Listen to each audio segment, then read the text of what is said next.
pero el resto de los tipos de cambio, yo sé que no lo tenemos muy en cuenta al tipo de cambio oficial, porque prácticamente no tiene referencia en lo que es la vida diaria y la economía. 195 pesos es la cotización del Banco Nación, de a poquito se va acercando a los 200 pesos. El dólar turista en casi 390 pesos, es el dólar que utilizan los argentinos en el exterior al momento de consumir con tarjeta. El MEP 358 pesos, el contado con liquidación 369 pesos. Riesgo país, Helio, 1.822 puntos. Y enseguida te actualizo los datos de reservas del Banco Central. A ver cómo arranca el Banco Central el mes de febrero, primer día hábil. Se estima que no va a ser un buen día porque hoy se abre el cupo de $200 por mes por home banking, el dólar solidario, que cotiza en torno a los 330 pesos. Así que habrá que ver, después de un mes de enero, como dijimos ayer, que fue negativo en términos de reservas, 190 millones de dólares vendió el Banco Central. Bueno, me das un buen pie porque son 190 millones de dólares menos y hoy también se conoció que la liquidación del campo en el mes de enero fue realmente muy floja. Vamos a hablar con Fernando Marul, que es economista. Fernando, ¿cómo estás? Buenas tardes. ¿Cómo andás? Bien, muy bien. Muchas gracias, Fernando, por atendernos. Bueno, a ver, en primer lugar, quiero arrancar por esto. Digo, ¿cuánto tiene que preocuparnos y ocuparnos el tema de reservas del Banco Central? Recién Javi nos decía, bueno, en el cierre de enero fueron 190 millones de dólares negativos. Hoy vemos que las liquidaciones del campo en el mes de enero también fueron realmente muy bajas, si las comparamos con diciembre, pero también si las comparamos con enero del año anterior. Bueno, a ver, para poner contexto, en enero, febrero y marzo ya sabíamos que el Banco Central iba a tener que básicamente colgarse del travesaño para no vender un dólar. ¿Por qué? Porque el campo le adelantó en diciembre y en septiembre con el dólar soja 1 y el dólar soja 2. Entonces todo lo que le adelantó el campo no iba a estar en el verano. Claro. ¿Okay? Entonces, por el lado de los dólares que iban a entrar por el campo, ya se sabía que iba a ser, creo que fue 930 millones de dólares ahora en enero. Febrero va a ser 930. Marzo va a ser también 930, entre 900 y 1.000 millones de dólares. ¿Qué pasa? El Banco Central tiene, más allá del número que informa el Banco Central, más o menos tiene cerca de 6.000 millones de dólares de reservas netas, nada más. Con eso tiene que tirar todo el año, básicamente. 6.000 es el número. ¿Ok? Entonces, sabe que le quedan 2 meses, febrero y marzo, hasta que entre la cosecha en abril. Entonces sabe que tiene que aguantar, básicamente. Tiene 6.000 millones de dólares en reservas. Tiene 2 meses de sequía de dólares, básicamente. Y por eso está contando dólares que entran de China, está haciendo equilibrio para no vender tanto dólar turista, está, está metiendo cepos básicamente por todos lados, claro. está durísimo. Así que ese es el equilibrio que tiene que hacer Massa hasta fin de marzo, le quedan 2 meses. Después entra la cosecha y va a estar un poco más calmo. Ahora, Fernando, leía un informe en la Cámara Argentina de Comercio que decía que 3 de cada 4 empresas solamente tienen un 25% de aprobación de las IRAs, es decir, de las importaciones, ¿no? Con todo lo que esto implica en términos de producción, ¿no? Sí, bueno, fíjate que esa es la variable que usa Massa para básicamente evitar vender dólares. Sabe que el agro le está bajando la liquidación porque ya le liquidó todo, ya le vendió todo. Puso cepos por todos lados y la única variable que da un poquitito más de dólares para los importadores o le corta los dólares a los importadores. Eso es donde lo estamos viendo. El CIR aparece durante todo el segundo semestre. Básicamente la falta de importaciones fue lo que empujó a la economía a que entra en recesión a partir del cuarto trimestre. Fíjate que viene dando todo caída. En la actividad se está entrando en recesión porque no hay importaciones. Entonces básicamente las empresas se están quedando sin insumos. Entonces dicen, bueno, yo adelanto vacaciones, básicamente, hasta que me den los dólares, cuando entre la cosecha en abril. Obviamente las empresas que por ahí tienen proveedores del exterior que le están dando crédito acceden, pero por ahí las pymes básicamente está diciendo, bueno, yo tengo que importar, directamente el Banco Central no me da dólares a 200 pesos, ok, listo, no importa, voy al paralelo, pago contado con liquid y después mando la nueva lista de precios a un precio de contado con liquid. Eso cada vez es más frecuente. Por eso es que uno espera que en el año, en 2023, ante la falta de dólares, la variable que estamos viendo es que eso ya te firmó una recesión para 2023 y una brecha y una inflación que no va a bajar del 100%. Bueno, a eso quería ir, ¿no? Esta inflación que estás diciendo, ¿no va a bajar del 100%? ¿Ya estás aventurando esto para el 2023? Sí, es medio...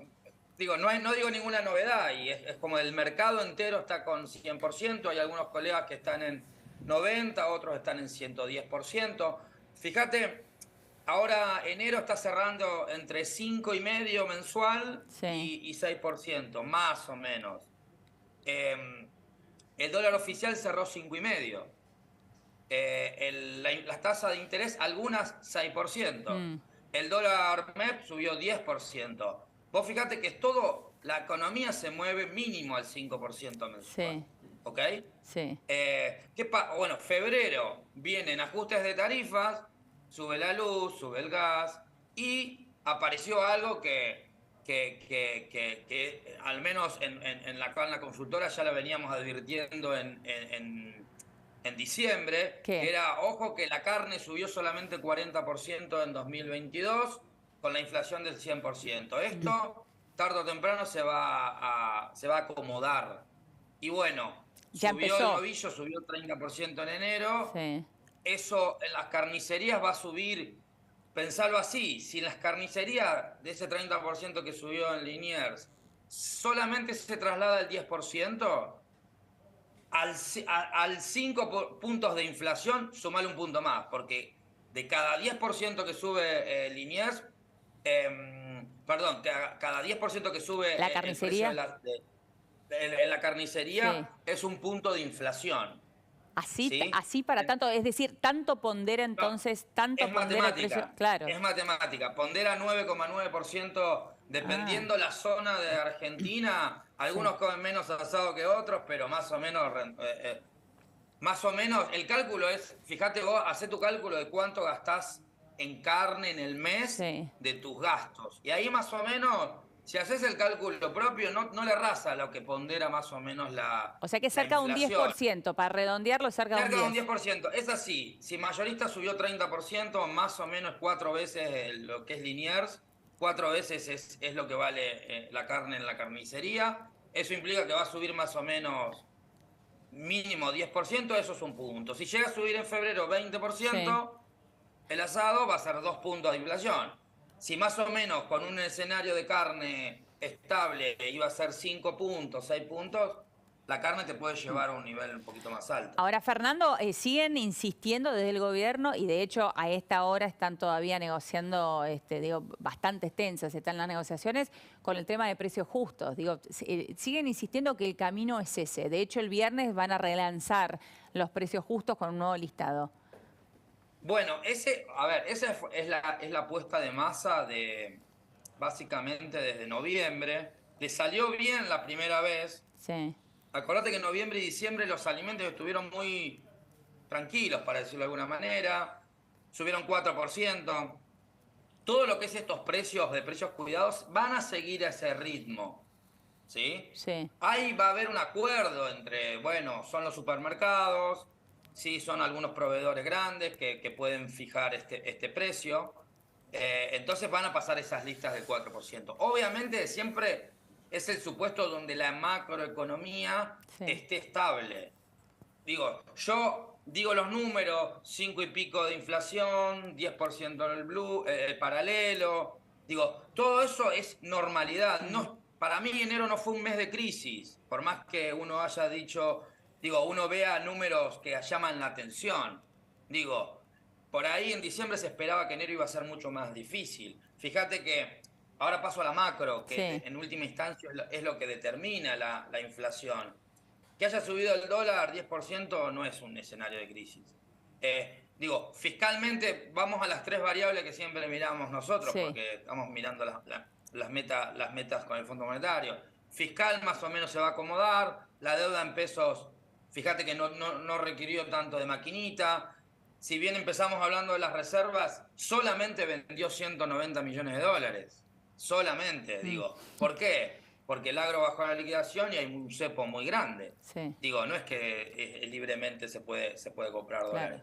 Claro. Ese escenario, uno imagina que febrero va a continuar así. Después en abril empieza a ponerse un poquito más riesgoso el escenario. Ahora, Fernando... Acordate, por los vencimientos de deuda que saltan, son muy grandes, es un desafío. Abril básicamente va a ser es el mes, antes del inicio de las elecciones, el mes difícil. Pero también tenés el ingreso de la cosecha. Claro, buen punto. Exactamente. Sí.